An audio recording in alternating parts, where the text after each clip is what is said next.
আজও চলে আসলাম একটা খুবই সুন্দর পুজো প্যান্ডেলে। এখানে দেখো পীতাম্বর খুবই ক্লান্ত হয়ে গেছে, শুয়ে পড়েছে। স্বাভাবিক, এখন প্রায় রাত 2:30 বাজে, তোর বাবা ওকে তুলে নিয়ে যাচ্ছে।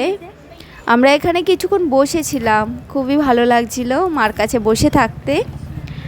এখন যাচ্ছি বাইরের দিকে। বাইরে আছে আমাদের হর হর মহাদেব। এই দেখো ভিডিওটা করছি। ভিডিওটা ভালো লাগলে অবশ্যই সাবস্ক্রাইব করে আমার পাশে থাকবে। আমার নতুন চ্যানেল এটা।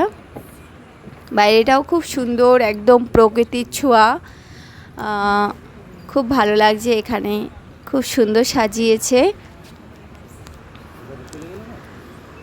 চলো দেখাচ্ছি, আমাদের হর হর মহাদেব আছেন, শিবশম্ভু। খুব সুন্দর লাগছে। কেমন লাগলো কমেন্ট করে অবশ্যই জানাবে সবাই। ধন্যবাদ।